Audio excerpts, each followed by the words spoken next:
여러분 안녕하십니까? 2014년 2월 10일 월요일 뉴스독립군 데일리 고발뉴스입니다. 상영관 확보에 어려움을 겪고 있는 영화 또 하나의 약속이 지난 6일 개봉 이래 입소문을 타고 상승세를 보이고 있는데요. 적은 개봉관 수에도 불구하고 매진 행렬을 거듭하며 예매율 3위를 굳혔다는 소식입니다. SNS를 중심으로 인증샷 올리기 운동이 활발히 진행되고 있는가 하면 오늘의 유머나 뽐뿌 같은 커뮤니티 연합의 단체 관람도 이어지고 있습니다. 함께하면 이루어진다는 믿음을 실천하고 계신 네티즌 여러분. 여러분이 희망이십니다.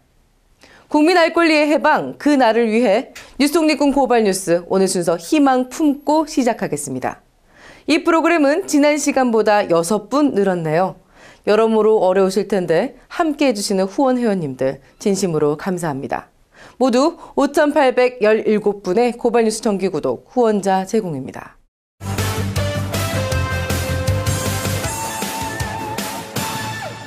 바쁘시더라도 이 뉴스들은 꼭 보시라고 저희가 발로 뛰어 모은 오늘의 고발뉴스입니다. 김관진 국방부 장관이 군사이버사령부 대선 개입 관련 보고를 받았다는 내부 증언이 나왔습니다. 그동안 모르는 일이라면서 시치미를 떼고 있던 김 장관, 결국 덜미가 잡히고 말았는데요. 사이버사로부터 매일 사이버 동행과 심리전 작전을 보고받았다는 의혹까지 제기되면서 위증 논란도 일고 있습니다. 국방부는 사실이 아니라고 덮고 나섰지만 정치권과 시민들, 특검 도입이 불가피하다는 지적입니다. 12.19 대통령 부정선거를 규탄하기 위한 촛불 집회, 눈보라 속에서도 열렸습니다. 지난 주말 촛불 집회에서는 국정원 대선 개입 사건을 축소 은폐한 혐의로 기소된 김용판 전 서울청장의 무죄 판결에 대한 국민적 분노가 터져나왔는데요. 특검 도입, 박근혜 하야, 이 구호가 굳은 날씨를 무색해 했습니다. 촛불 집회 현장 이번 주도 고발뉴스가 지켰습니다. 늘 되풀이되는 일 같아서 좀 많이 실망스럽고 우리나라에 희망이 있는지 이런 생각도 들고, 그리고 그렇게 많은 증거가 있고 많은 사람들이 얘기를 하는데 자꾸 이런 일에 대해서 무죄만 주고 그러면 도대체 무슨 정치에 대해서 어떤 희망을 걸고 살아가야 되는지 상상할 수 없는 판결이라고 생각을 하거든요. 그건 뭐 기본적으로 사법부가 최소한의 어떤 민주주의 원칙이나 법 체계를 무시한 판결이라고 생각합니다. 카드 3사 개인정보 유출 사태 이후 처음으로 35억 원대 대규모 집단소송이 제기됐는데요. 고발뉴스 고문 변호사죠. 김성훈 변호사가 원고 2,819명으로 1차 소송인단을 구성해 오늘 소장을 접수했습니다. 첫 번째 대규모 소송인 만큼 취재 열기 또한 높았는데요. 수익금 전액은 소비자 공익고발센터에 기부된다고 합니다. 지금 저희가 많은 문의 전화를 받았는데 50, 60대 분들은 어떻게 해야 될지 모르겠다. 왜냐하면 저희 같은 경우에는 개인정보 유출 내역, 피해 현황을 갖다가 인터넷 사이트를 들어가서 좀 확인을 하고 어떤 첨부 파일이나 자료를 조금 확보해 달라고 하는데 그런 걸 잘 못하시니까 중간에 많이 포기를 하셨어요. 그래서 저희는 이제 그런 사항을 이제 알게 되다 보니까 앞으로 좀 더 많이 직접 길거리로 나아가서 그분들을 접촉해서 어떻게 소위 참여할 수 있는 방법을 지금 강구하고 있습니다.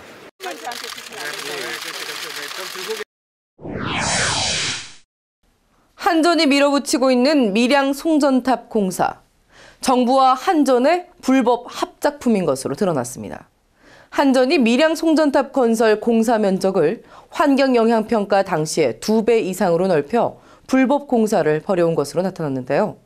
문제 삼아야 할 정부는 처벌 대신 환경영향평가 변경을 서둘러 합의해줬다고 합니다. 무슨 대국민 비밀작전도 아니고 정부와 공공기관이 꼭 이런 식으로 공사를 밀어붙여야 하는 속내가 뭔지 국민들은 의심스럽습니다. 지난주 쌍용차 해고 노동자들이 5년 만에 부당해고를 인정받았습니다.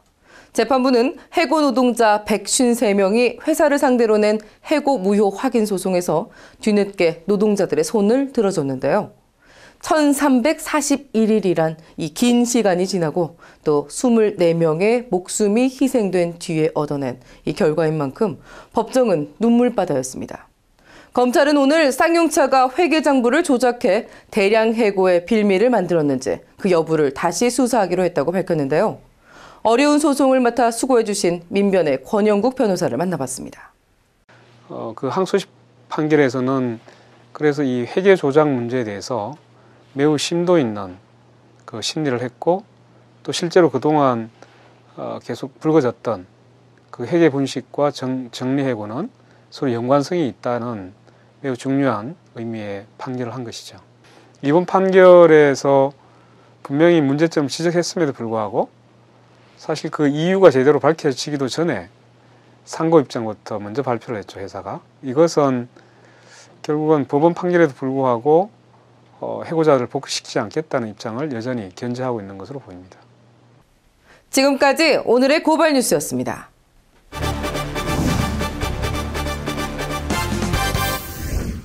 (2월) 임시국회에 국정원 대선 개입 사건 특검 도입을 두고 여야가 뜨거운 접전을 벌이고 있습니다.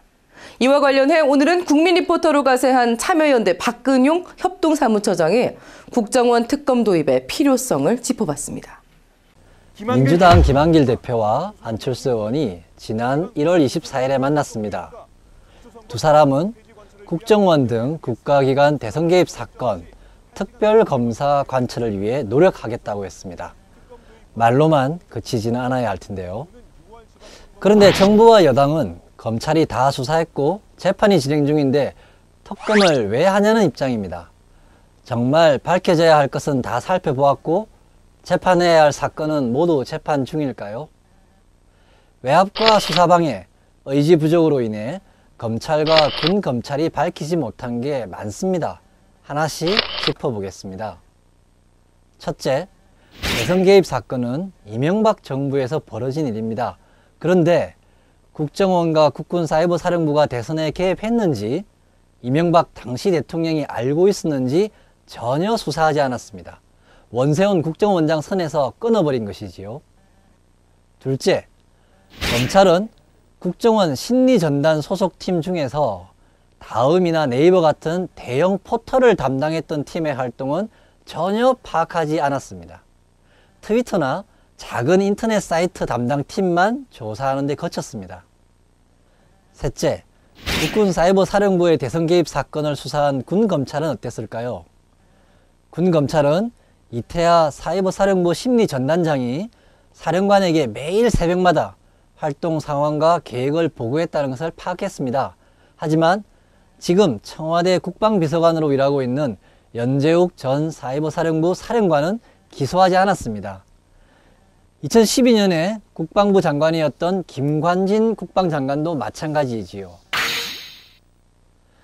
넷째, 김용판 전 서울경찰청장이 인터넷 댓글을 발견 못했다고 중간수사 결과를 발표 지시했는데 국정원이나 새누리당 의원들과 공모했는지도 조사되지 않았습니다. 대선을 이틀 앞두고 후보 TV 토론을 끝낸 밤 11시에 거짓으로 발표한 것인데 단독 범행으로 보기 어렵지 않습니까? 다섯째, 국정원이 보유하던 2007년 남북 정상회담 대화록에 담긴 문장을 새누리당 김무성 의원이 선거 유세 때 거의 똑같이 읽었습니다. 그런데 검찰은 비밀로 보관되던 남북 정상회담 대화록을 어떻게 해서 김무성 의원이 볼 수 있었는지 제대로 수사하지 않고 있습니다. 이렇게 남은 의혹들이 많으니 특별검사를 해야 되는 것입니다. 여당은 특검이 정쟁만 일으키는 것이라고 주장하고 있습니다. 하지만 특검을 거부하는 것이 문제를 더 악화시키고 있습니다. 진상을 밝히자는 것을 거부할 이유가 뭐 있겠습니까? 고발 리포트 참여연대 협동사무처장 박근용이었습니다. 참여연대 박근용 협동사무처장의 리포트, 여러분 어떻게 보셨어요? 열린 플랫폼을 지향하는 저희 고발뉴스, 다양한 시민단체들의 참여 기다립니다. 모든 블로거가 국민 리포터가 되는 그날까지 참여의 문은 활짝 열려있다는 사실 다시 한번 말씀드립니다.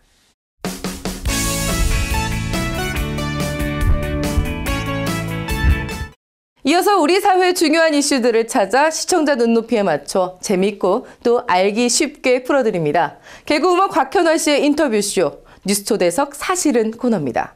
오늘은 무슨 내용일까요? 네, 여러분 안녕하세요. 고발뉴스의 안방마님 세케녀 각하나입니다. 세상은요 지경 유지경 속이 제가 지금 좀 약간 눈을 이렇게 만들어서 불러야지 제대로 된 맛인데 좀 못 불렀네요. 세상은요 오지경 유지경 속이다. 민망하네요. 네. 민망하지만요. 한때 이 노래가 굉장히 우리나라 그 열풍적인 그 인기였잖아요. 자, 정말 이 노래 가사 그대로요. 요즘 세상 정말 요지경숙 아닙니까? 그래서 많은 분들께서 나 정말 위로받고 싶다, 힐링하고 싶다 라고 느끼시는 분들 많으실 텐데요. 자, 하지만요, 진정한 힐링이란 무엇일까요? 요즘 좀 이런 의문이 들기도 합니다. 자, 그래서 제대로 된 힐링 이렇게 해라! 라고, 저에게 또 따뜻한, 그리고 또 때로는 날카로운 한마디 해주실 분 모셨습니다. 바로 신작 세상 물정의 사회학을 쓰신 노명우 교수님이십니다.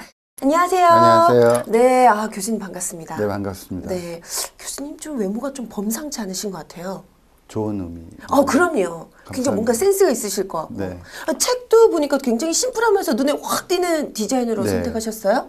저도 되게 마음에 드는 디자인이에요. 그러니까 뭔가 사람을 당기는 듯한 느낌. 그러니까요. 네, 궁금하게 만들고. 네네.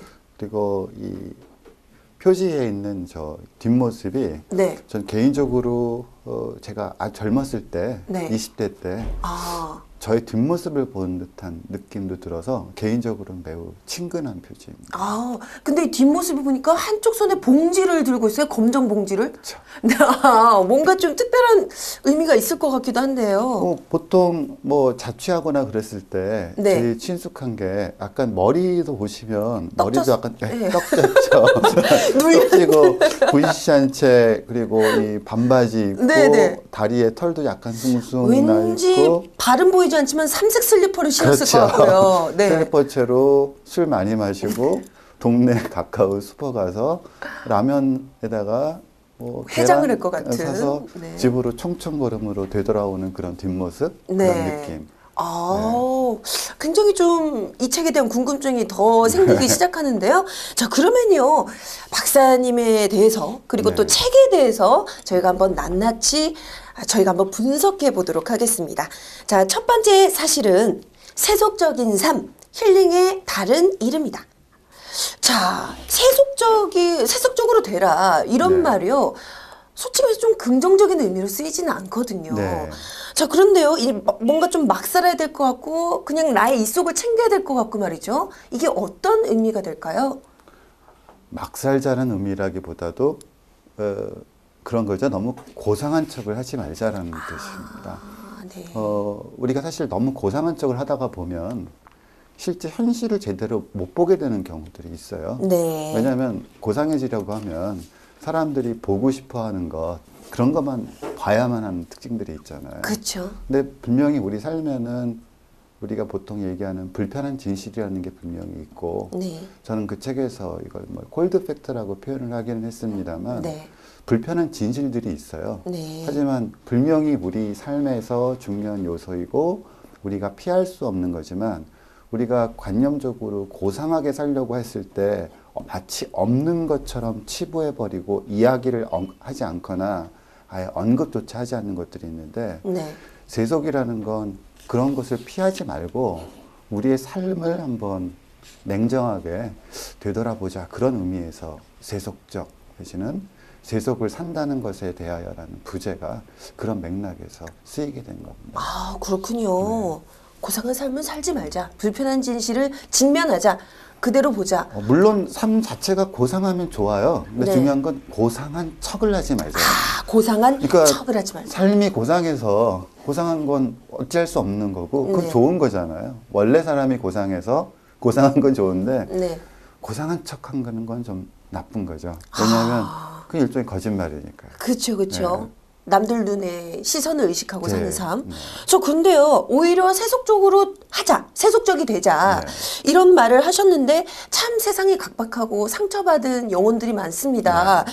이런 세속적인 삶을 사는 게 과연 뭐 저희가 시작하기 전에 말씀을 드렸지만 힐링이란 말을 네. 그닥 우리가 좀 요즘 좀 우리가 다시 한번 생각해 봐야 되지 않을까도 하지만 힐링이라는 용어는 굉장히 필요한 용어라고는 네. 생각이 들거든요. 네. 자, 여튼 세속적으로 사는 삶 힐링에 도움이 됩니까? 저는 궁극적으로 도움이 될 거라고 생각을 해요. 그리고 네. 또 우리가 여기서 다시 한번 생각해 봐야 될 것은 힐링을 왜 이 사회가 요구하고 있는가. 네. 그 문제가 어떤 힐링을 소비하는 태도에 대해서 우리가 일방적으로 어떤 비난을 하는 것보다 네. 왜 이 사회가 힐링을 요구하고 있는가, 그리고 왜 많은 사람들이 힐링을 찾고 있는가라는 질문이 우리한테 더욱더 중요하지 않을까 생각을 합니다. 네. 뭐 생각해보면 누구나 다 삶에 어려움이 있잖아요. 네. 있으시죠? 많아요. 네, 저도 있거든요. 저는 이제 그게 보편적이라고 봐요. 누구나 네. 삶에 고통이 있고 삶이 어렵고 때로는 누구로부터 따뜻한 위로의 말을 듣고 싶은 욕구가 다 있죠. 그쵸. 저도 있습니다. 네. 있으시죠? 네, 아마 많아요. 이 방송 보시는 분들도 다 있으실 거예요. 네. 근데 이제 그 따뜻한 욕구라는 것 자체가 따뜻한 위안의 말이라는 것 자체가 되게 이중적인 성격을 지니죠. 그건 뭐냐면 반복해서 듣다 보면 네.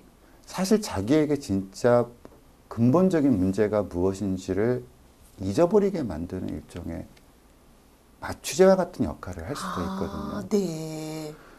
그렇지만 그렇다고 해서 당장 위로가 필요한 사람에게 위로 따위는 거짓말이야 라고 우리가 냉혹하게 몰아붙일 수도 없는 거고요. 네. 뭐 예를 들면 그런 상황도 한번 생각해 볼 수가 있을 것 같아요. 불면증에 시달리는 사람이 있다. 네. 이제 힘든 상황일 겁니다. 그렇죠. 정말 남들은 모르는, 하지만 본인은 밤마다 너무너무 괴롭겠죠. 네. 불면증에 시달리는 사람이 매일매일이 너무 괴롭다가 보니까 일종의 뭐 예를 들자면 수면제 같은 게 필요할 수도 있죠. 그렇죠. 수면제를 먹고 어떻게 네. 그날 하루라도 잠을 자야만 하니까. 네. 사람은 잠을 안 자면 살 수가 고통스럽죠. 없으니까요. 네. 저는 힐링 관련된 책들이 일종의 그런 역할을 하는 책이 아닌가 싶어요. 네. 당장 잠을 뭐 그야말로 열흘 동안 20일 동안 잠을 자지 못해서 너무 괴로운 사람, 어떤 위로가 필요한 사람한테는 수면제가 당장의 효용성은 있죠. 그렇죠. 필요하기도 네, 하고요. 네. 네. 그걸 먹는다고 우리가 비난할 수는 없습니다. 그렇습니다. 왜냐하면 그 사람은 어떻게 해서라든 살아야 잠을 되니까. 자야 하니까요. 네.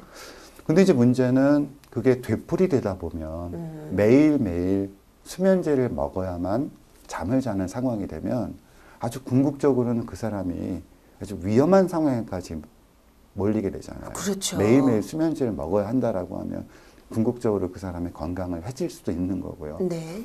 그렇기 때문에 저는 이 힐링책 하나하나는 문제가 없지만 이게 반복되는 시스템은 어떻게 보자라고 하면 한 개인에게도 궁극적으로는 치명적인 해악이 될 수도 있겠다라는 생각들을 늘 합니다. 네. 참 요즘 그 힐링에 대한 비판, 네. 또 개개인에 대한 어떤 하나의 집단에 대한 비판이 있지만 네.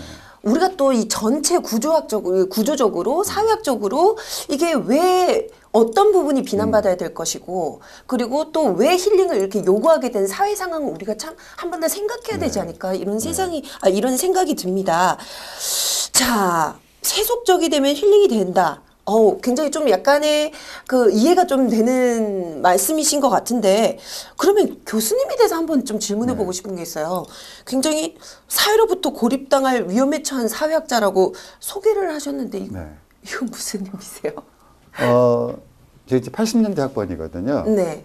이제 요즘 학생들이 정말 안 믿는 일이 하나 있는데 제가 수업 시간에 가끔 이런 얘기를 하면 학생들이 전혀 믿지를 않아요. 네. 그 뭐냐면 80년대 사회학과가 인기학과였다 이런 얘기를 하면 네. 요즘 학생들이 믿지를 않죠.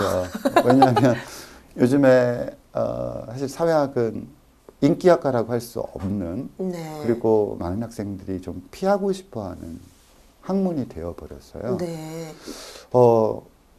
저는 근데 그 사회학이라는 학문이 그런 상황 자체가 어느샌가 사회학자들의 발언이나 사회학자들의 연구 성과들이 사회와 함께 호흡하고 있지 못하다라는 판단들을 들게 되고 그러다 보니까 점차 사회학이라는 학문이 사회로부터 점차 고립되어지고 멀어지고 이런 상황이 개인적으로는 매우 안타까웠고 네. 그런데 그런 상황은 안타까움을 넘어서 매우 위험하다는 생각까지 들게 됐는데요. 네네네. 그건 왜냐하면 사회학이라는 학문이 가지고 있는 특성 때문에 그렇습니다. 네. 사회학은 사회를 연구하는 학문이거든요. 그렇죠. 근데 사회를 연구하는 학문이 사회로부터 고립된다고 하면 그건 안타까운 상황이 아니라 매우 위험한 상황이고 그러네요.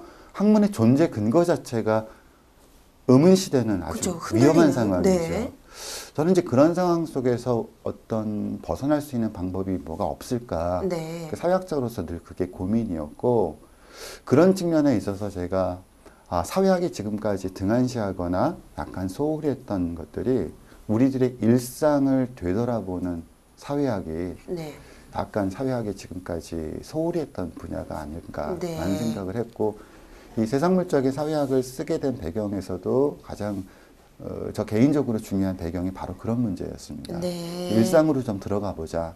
사람들이 무엇을 고민하고 일상 속에서 무엇이 어떤 개인적인 문제인가.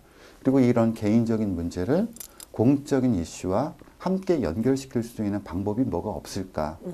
개인적인 어려움과 공적인 이슈 사이를 연결시켜 줄 수 있는 역할을 수행하는 학문이 바로 사회학이라는 학문인데 네. 사회학이라는 학문이 지금까지 그런 걸 소홀히 해왔다라고 하면 좀 그런 걸 한번 시도를 해보자라는 네. 그런 의도가 있었고 그래서 제 스스로를 사회로부터 고립당할 위험에 처한 사회학자라는 표현을 사용하게 된 겁니다. 네. 어떻게 보면은 주류로 여겨지는 사회학 분위기를 벗어나서 정말 일상의 사회학을 한번 실천해 보고자 하는 걸 말씀하셨는데, 네.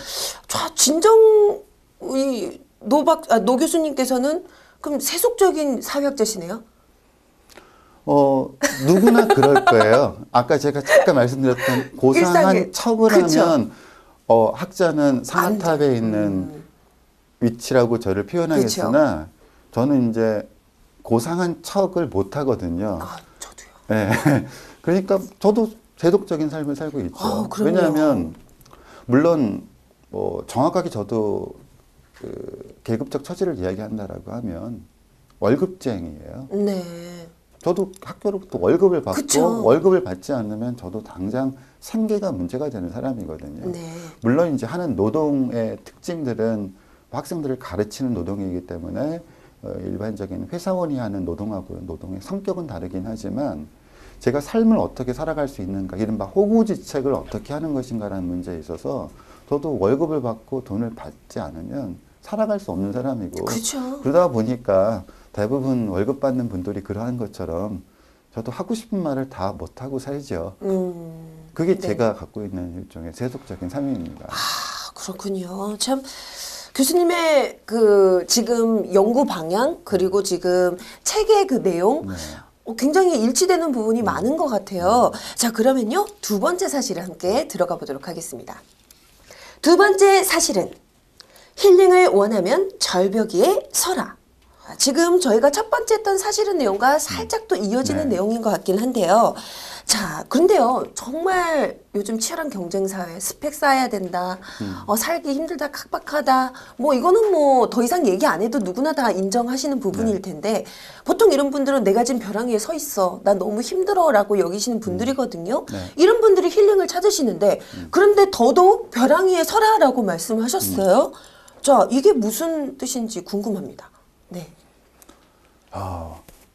벼랑 위에 서라라는 건 되게 은유적인 표현이고요. 네. 더욱더 핵심적인 거는 그런 문제인 것 같습니다. 힐링이 필요할 때 나를 무조건 옹호해주고 나를 따뜻하게 대해주는 말도 필요하지만 동시에 필요한 건 나를 냉정하게 바라볼 수 있는 조언 네. 이런 것들이 필요해요. 왜 그러냐고 하면 제가 존경하는 사회학자 얘기를 잠깐 말씀을 드리면요. 라이트미스라고 하는 사회학자가 있습니다. 네. 제가 존경하는 사회학자고 개인적으로 닮고 싶은 사회학자고 네. 제가 하는 사회학에 굉장히 중요한 방향을 제시해 준 사회학자이기도 합니다. 네. 그러니까 그분이 사회학적 상상력이라는 책을 쓰셨는데요. 그 책 알아요. 그렇죠. 80년대 나름 인기 도서였어요. 굉장히 유명한 책이잖아요. 지금도 꾸준히 팔리고 있는 책입니다. 네. 그리고 저도 사회학을 전공한 학생들에게 꼭 한번 읽어보라고 권유를 하는 책이기도 하는데 그 책에서 라이트밀스가 이런 얘기를 했었어요. 뭐냐면 사회학이 무엇을 할 수 있는 학문인가라는 문제에 있어서 보통 우리가 신세한탄을 할 때요. 네. 어려운 상황에 처했을 때 팔자 타령 많이 하잖아요. 그렇죠. 이놈의 하은의 팔자야. 네. 내가 무슨 업을 네. 가지고 태어났길래 막 이러면서. 네. 개인으로서는 굉장히 절실한 문제잖아요. 네. 그러니까 누구나 다 신세한탄을 하고 팔자 타령을 할 수밖에 없는 누구에게나 다 어려운 점들은 있다라는 네. 거죠. 그걸 이제 개인적인 곤란함이라고 표현을 했는데요. 네.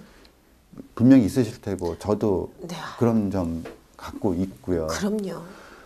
근데 이제 문제는 뭐냐고 하면 보통 힐링과 관련된 것들은 개인이 어떤 팔자 타령들을 할 때 네. 팔자 타령을 하는 사람을 그냥 따뜻하게 안아주기만 하는 게 힐링이에요. 네. 근데 물론 따뜻하게 안아주는 게 필요해요. 네. 뭐 눈물 콧물을 흘리고 있는 사람에게 거기다 대고 냉정하게 네가 못나서 이러면 안 되고 그렇죠. 그럴 때는 토닥토닥 해줘야 되는 거죠. 네. 근데 이제 그 다음에 문제는 토닥토닥 해주고 난 뒤에 정말 우리가 문제를 해결하기 위해선 지금 그 사람이 팔자 타령을 하고 신세 한탄을 하는 문제가 그 개인적인 문제가 아니라 매우 공적인 이슈가 될 수 있다라는 것도 그런 인식, 네. 그런 깨달음도 매우 중요하거든요. 네. 바로 라이트밀스가 사회학이라는 학문은 그런 거라는 학문이라고 얘기를 했었어요. 네.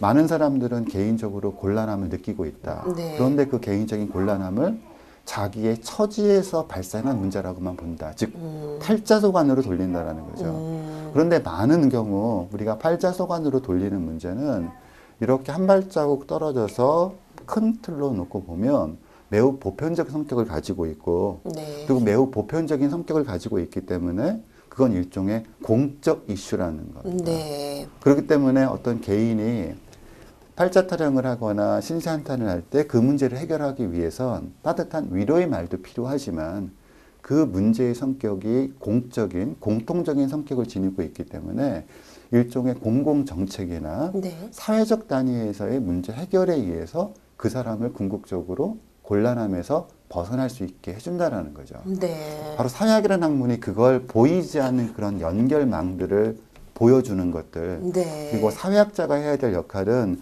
당신이 지금 이런 어려움에 처하고 있다라고 하면 개인적으로는 매우 곤란하고 힘들겠으나 당신의 그러한 어려움은 개인적인 문제이기도 하지만 네. 동시에 우리 모두가 공동으로 해결해야 할 공동의 이슈이기도 하다.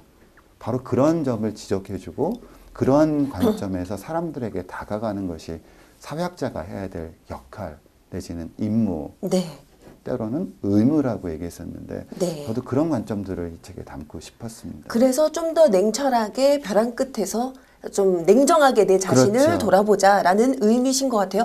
근데 말씀을 듣다 보니까 제가 예전에 그 지인들과 이런저런 네. 얘기를 하다가 제 아는 지인 이혼을 했어요. 근데 그 분이 막 그러시는 거야. 내가 사주를 봤는데 내가 이혼수가 있대 이러시는데 정말 객관적으로 놓고 딱 생각을 했을 때 보면 그분의 개인적인 그런 팔자소관이 아니라 맞아요. 사회적 시스템으로 지금 우리가 결혼 생활을 제대로 유지할 수 없는 그런 사회적 문제가 있지 않나를 우리가 좀 생각을 해봐야 될 것 같아요. 그럼요. 그래서 굉장히 좋은 지적을 해주신 것 같아요. 그 부분에 있어서는 단순히 우리가 기복신앙이나 이런 것에 네. 기댈 게 아니라 정말 냉철하게 우리가 분석을 해봐야 될 문제가 아닌가라는 생각이 드는데 아까 그 처음에 좀 살짝 말씀해주신 이 콜드 팩트라는 용어가 있었습니다. 자. 고통스럽더라도 이 콜드 팩트를 직시해라 이런 말씀을 하셨어요. 이 콜드 팩트란 게 도대체 뭘까요? 좀 간단히 설명을 해주실 수 있을까요? 예를 들면 그런 거예요. 누구나 다 잘 살고 싶잖아요. 그렇죠. 하지만 누구나 잘 살 수는 없습니다. 그게 콜드 팩트죠. 근데 우리가 그걸 알아야 되거든요. 네. 그러니까 막연하게 잘 살 수 있어라는 희망, 물론 그런 삶의 긍정성은 중요하지만 나는 무조건 잘 살 수 있을 것이다라는 헛된 기대는 사람을 곧 신세한탄으로 빠뜨려요. 네. 나는 왜 못 살지? 신세한탄을 하잖아요. 그 신세한탄의 배경에는 그게 있어요. 누구나 잘 살 수 있다라는 근거 없는 믿음을 갖고 있기 때문에 네. 나는 왜 잘 살지 못하지? 왜 우리 집은 왜 이렇지? 라는 신세한탄이 돼버리는 거거든요. 네. 그런데 냉정한 사실은 누구나 다 잘 살 수 있으면 좋지만 우리가 살고 있는 사회라는 것이 누구나 다 잘 살 수 있게 허락하지는 않습니다. 그게 콜드 팩트죠. 근데요, 되게 우리는 인생을 긍정적으로 살아야 돼. 이런 식으로 얘기를 많이 하잖아요. 그러면은 어떻게 잘못된 걸까요? 어떤 걸까요? 그러니까 긍정성에도 저는 두 가지 종류가 있다고 보는데요. 네네네. 좋은 의미의 긍정성은 저는 예를 들면 강력한 내적 에너지를 네. 발휘할 수 있도록 해주는 힘. 그런 의미에서 긍정성은 누구에게나 필요한 거라고 생각을 해요. 네. 그런데 또 다른 의미로 삶의 긍정성이라는 것, 그런 거, 내가 부정적으로 생각하는 삶의 긍정성은 바로 이런 콜드 팩트들을 보지 않는 걸 긍정적이라고 생각하는 태도예요. 네. 보통 보수적인 태도를 갖고 계신 분들이 그런 생각들을 많이 갖고 계시죠. 네. 왜 이렇게 세상을 이렇게 삐딱하게 봐? 세상을 긍정적으로 봐?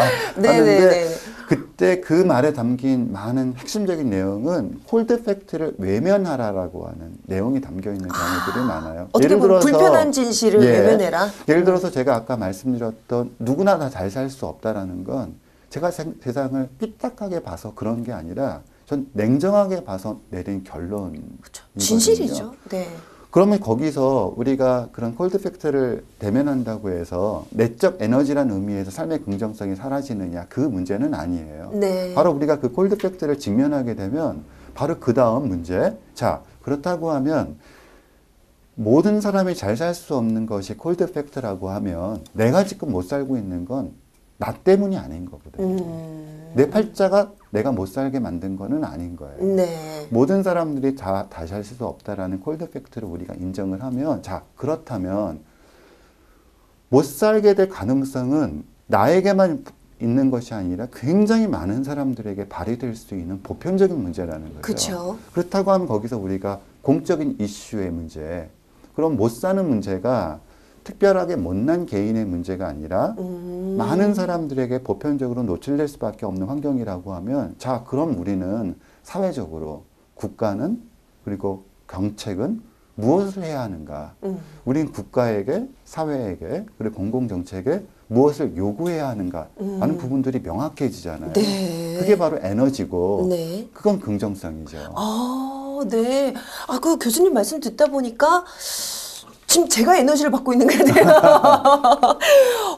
아마 이 방송도 네. 우리가 긍정적인 그런 의미에서 삶의 에너지를 회복하자라는 의미가 그렇죠. 이 방송의 기본적 그럼요. 취지가 아닐까. 아우 감사합니다. 네. 저희 고발뉴스의 취지를 아주 정확하게 보신 네. 것 같아요. 자, 그러면요, 저희가 세 번째 사실은 넘어가도록 하겠습니다. 세 번째 사실은 좋은 삶을 위한 공격과 방어의 기술을 알아야 한다. 자, 좋은 삶은 공격과 방어의 기술이다라고 기술을 가지고 있다. 기술을 알아야 한다라고 말씀하셨는데, 저도 공식하면 좀 꽤나 아는 부분인데, 이것도 좋은 삶의 공식도 굉장히 생소하거든요. 어떤 의미일까요? 우리가 일상에서 제가 가장 가슴 아파하는 순간이 그런 거예요. 아마 어느 동네에 그런 분들 계시잖아요. 그 리어카 끌면서 네. 허리가 꼬부라져서 하루 종일 폐지를 이렇게 주워서 생계를 유지하시는 분들. 네. 참 저도 그 뒷모습을 볼 때마다 참 여러 가지 생각이 들어요. 네.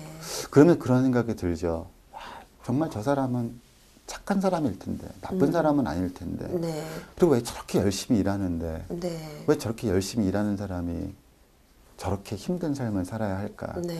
그리고 또 가끔 그 반대의 모습들을 우리가 맞이하게 되잖아요. 그렇죠. 거들먹거리는 사람을 보면. 진짜. 누굴 떠올리시는 것 같은데. 네. 그쪽 이렇게 스쳐 지나가는 네. 사람들이 있는데, 네네. 그런 사람들 보면, 야, 저렇게 못 됐는데, 네. 저렇게 많은 사람들이 다 뒤돌아서면 저 인간에 대해서 욕을 하는데, 네. 잘 먹고 잘 살잖아요. 네. 참 이런 세상에 이런 어불성설, 이건 도대체 어디서 생기는 것일까라는 문제와 관련해서 저도 개인적으로는 참 그게 많이 고민이 돼요. 왜 착한 사람은 많은 경우 못 살고, 네. 왜 잘 사는 사람은 많은 경우 나쁜가? 네. 라는 문제. 이제 거기서 이제 우리가, 사회에서 보통 아이들이 자랄 때 하는 말들 중에서 착한 사람이 되어라. 라는 말을 많이 하는데. 그렇죠. 저는, 우리가 살고 있는 사회는 착한 사람이 되는 것보다 현명한 사람이 되는 게 더욱더 중요할 것 같아요. 네. 뭐냐면 착한 사람은 많은 경우 아까 뭐 잠깐 우리 얘기했던 모든 콜드 팩트들을 그냥 외면하고 네. 무조건적으로 삶을 긍정적으로만 보는 사람. 언젠가 내가 노력하면 나도 잘 살 수 있다. 그 되게 착한 사람이 갖고 있는 태도예요. 그쵸. 나쁜 태도는 아니지만 그럼요. 그런 태도만을 가지고 쭉 인생을 살다 보면 결국 그 사람은 착했기 때문에 더 힘들어지는. 이렇게 당하고 저렇게 당해서 때로는 본인이 원하지도 않았던 빈곤의 나락으로 빠질 수도 있는 가능성들이 매우 높죠. 네. 그래서 저는 우리가 보통 알고 있는 착한 사람 그리고 나쁜 사람 이런 이분법을 좀 떠나서 우리한테 중요한 거는 현명한 사람이 되는 것이고 네. 현명한 사람이 되는 문제와 관련해서 제일 중요한 거는 바로 콜드 팩트를 아는 문제인데 네네. 콜드 팩트를 아는 문제가 바로 공격과 방어의 기술을 익힌 사람이 그런 경우가 아닐까. 근데 말씀하신데 핸드폰 울려가지고 공격하고 싶은데 어떡하죠? 잠시 핸드폰을 잠재우고 네네. 네. 아, 공격. 네, 지금 잠재우겠습니다. 이거. 네. 아, 지금 이제 좋은 말씀 해주셨어요.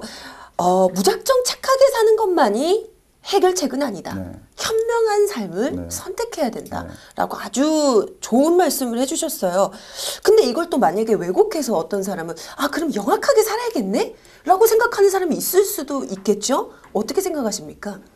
전 영악한 거하고 현명한 거는 다른 거라고 봐요. 또 다른 의미다. 네. 예를 들면 전 이기주의도 두 가지 종류가 있다고 보거든요. 네네네.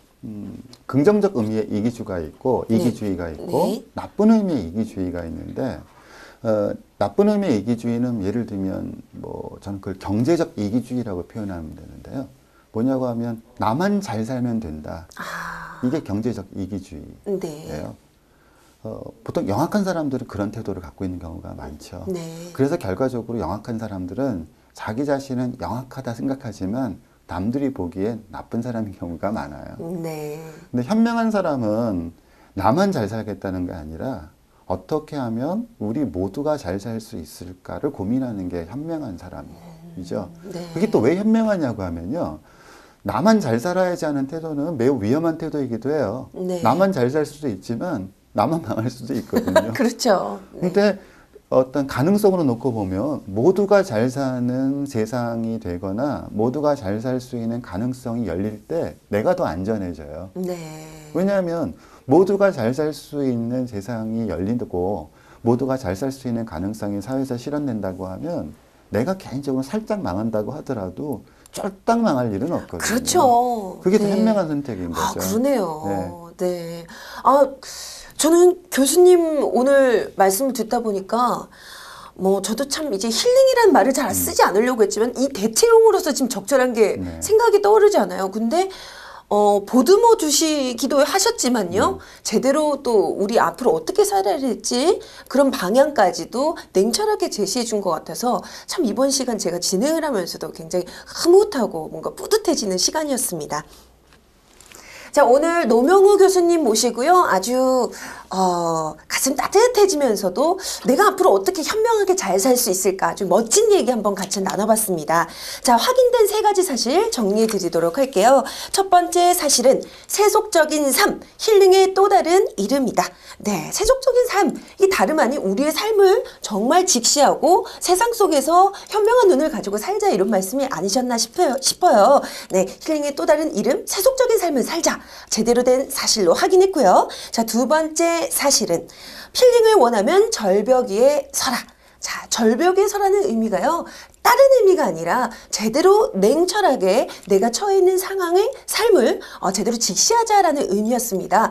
그런 의미에서면 우리 얼마든지 벼랑 위에 서서 내가 지금 어떤 삶을 살고 있구나 살펴봐야 되겠구나라는 생각이 들었고요. 자, 세 번째 사실은 좋은 삶을 위한 공격과 방어의 기술을 알아야 한다.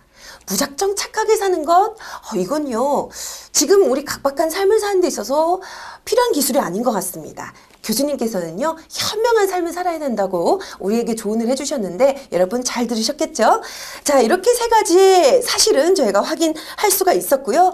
참, 교수님 말씀 듣고 나니까, 뭐랄까요. 잠이 지금 깨요, 살짝. 왜냐면 아까 말씀하셨잖아요. 벼랑 위에 서라. 내 삶을 직시해라. 말씀 듣다 보니까 정신 번뜩 차리고 내가 앞으로 어떻게 살아야 될지, 내 삶의 플랜을 어떻게 짜야 될지 한 번 더 다져보는 시간 가질 수가 있었습니다. 다음 이 시간에도요, 저희가 꼭 알아야 될 사실만을 모아서 여러분들께 전달해 드리도록 할게요. 다음 시간에 다시 찾아뵙겠습니다. 여러분 감사합니다.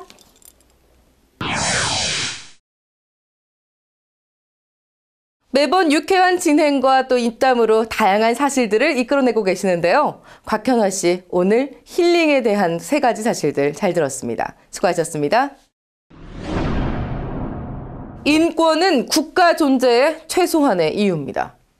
본질적인 헌법상의 권리인 인권을 지키기 위한 국가인권위원회가 지난 이명박 정부에 이어 박근혜 정부 들어 여전히 맥을 못 추고 있습니다. 청와대 민간인 불법 사찰. 지난 정권의 대표적인 인권 침해 사건이었는데요. 인권위가 청와대 재발 방지를 권고하고 청와대가 이를 수용하기로 했다고 발표를 했는데 알고 보니 청와대가 인권위에 보낸 답변은 성의 없기 그지없는 단 2문장의 공문서였다고 합니다. 인권 침해를 막기 위해 어떻게 하겠다라는 계획도 제출하지 않았다고 하니까 이를테면 답도 안 썼는데 그냥 100점을 준 거죠. 청와대급은 그 한 분 눈치 보기에 급급한 우리 대한민국 정부 기관들. 고발뉴스는 오로지 국민 눈치만 보며 미칠 듯한 이 어둠을 뚜벅뚜벅 걸어가겠습니다. 오늘 뉴스 독립군 고발뉴스 여기까지입니다. 시청해주신 여러분 고맙습니다.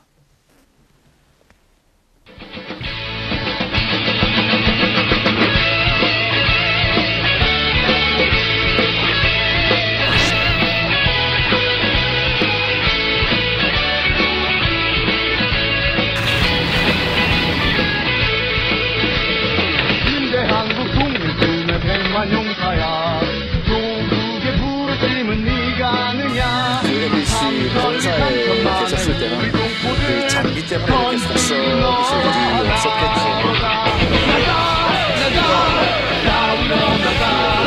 또 위원장한테 전화를 받으려고 돼 있는데 수사에 방해가 된다고 생각하지 않고요?